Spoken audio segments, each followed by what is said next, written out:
Lyle Wolf was very fed up with his father, the big bad wolf, while the old wolf lounged around their cozy den, snoring and stretching by the fire. His son had to handle all the chores, chopping firewood, hauling logs, and ensuring they had enough warmth to last through the cold winter months. It wasn't fair. Every morning, as soon as the sun peeked over the hills, Lyle Wolf would strap on his woolen scarf, grab his axe, and trudge out into the snow-covered forest. He'd swing his axe until his arms ached, cutting down trees and splitting logs to stack neatly by the den's entrance. Meanwhile, Big Bad Wolf would roll over in bed, muttering something about getting up soon, but of course, he never did. Lyle Wolf tried to be patient. His father was, after all, getting older. Maybe he deserved a little rest. But as the days passed and the snow grew deeper, his patience wore thin. He was just one little wolf. He couldn't do everything alone. One morning, after an especially cold and exhausting night, Lyle Wolf finally snapped. He planted his paws firmly on the den's wooden floor and glared at his father, who was lounging on a pile of soft furs. "That's it," Lyle Wolf growled, crossing his arms. "I'm not doing all the work anymore. You go and saw the trees and chop the firewood, or we'll freeze in our own home." Big Bad Wolf yawned, stretched his paws, and lazily blinked at his son. "Oh, now, Lyle Wolf," he said smoothly. "No need to get all worked up. I was just about to." "No, you weren't," Lyle Wolf interrupted. "Every day you say that, and every day I have to do it all alone." "Well, not today. I'm not chopping another single log until you do your share." The big bad wolf huffed and puffed, making all sorts of excuses. He had a sore paw, his back ached, the weather was too chilly. But when he saw the determined glint in Lyle Wolf's eyes, he knew his son wasn't bluffing. If he didn't help, there would be no firewood and no fire. That meant no warm stew, no toasty den, and worst of all, no afternoon naps. Grumbling under his breath, Big Bad Wolf dragged himself up from his comfortable spot and snatched up the heavy old buzzsaw. Fine, I'll do it," he grumbled, "but don't expect me to enjoy it." With that, he stomped off into the snowy forest. Lyle Wolf watched him go, half expecting his father to turn back and make another excuse. But to his surprise, a few minutes later, he heard the sharp, mechanical zee-zee-zee-zee, zee-zee-zee-zee, zee-zee-zee-zee of the buzzsaw echoing through the trees. Lyle Wolf crossed his arms and smiled. "Good," he muttered. "My father is doing some work at last." For a while, the sound of the saw continued steadily. Lyle Wolf went about his other chores, shoveling snow from the den's entrance and mending a hole in the roof.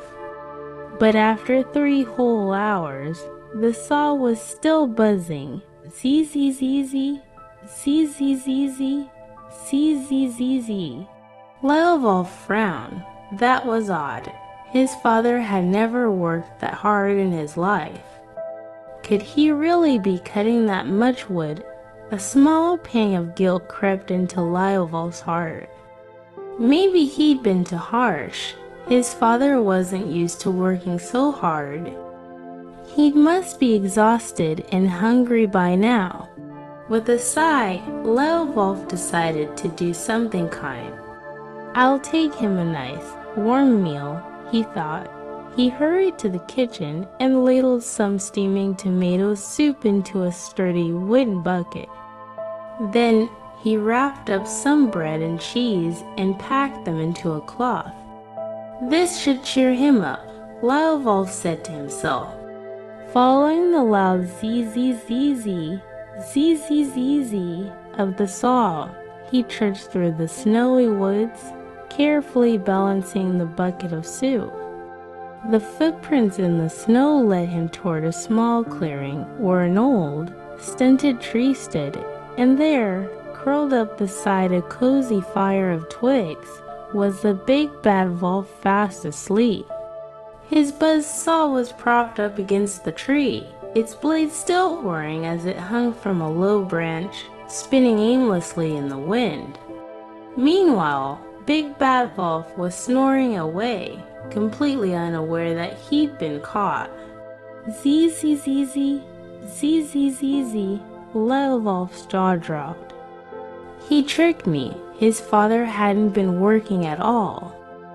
He'd set up the saw to run by itself while he took a nap beside a warm fire. And here Lyle Wolf had been, feeling guilty, bringing him soup. His anger boiled over. He stomped up to his father, took a deep breath, and bellowed, "Wake up, father." Big Bad Wolf shot up so fast he smacked his head on a low-hanging branch. "Ow-doo," he yelped, clutching his forehead. "My poor head, I feel dizzy. Take me home. Son, I'm in terrible pain." Lyle Wolf rolled his eyes. "You wouldn't have a headache if you'd actually been working," he snapped. But seeing his father wobble unsteadily on his feet, Lyle Wolf sighed. He couldn't just leave him there. So, grumbling to himself, he fetched his wooden sledge, hoisted his father onto it, and pulled him all the way back home through the deep snow.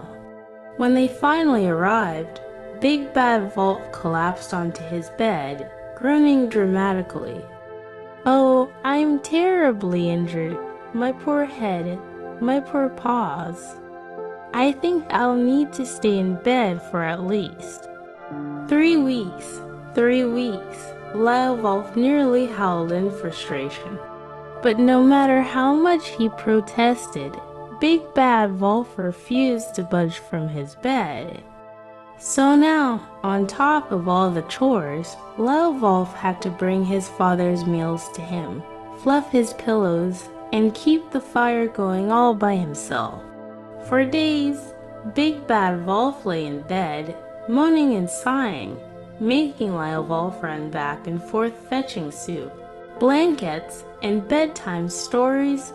Finally, after 3 long weeks, Big Bad Wolf's head bump had faded, and Lyle Wolf had just about reached his limit. "Alright, that's it," Lyle Wolf said one morning, throwing open the bedroom curtains. "If you can sleep all day, you can chop firewood too." Big Bad Wolf groaned, but, seeing the determined look on Lyle Wolf's face, he sighed in defeat. "Fine, fine," he muttered, "but next time, let's just buy firewood from the beavers." Lyle Wolf snorted. "Next time, I'll get the firewood myself." And with that, he stomped off to the woods, determined to never let his lazy father trick him again.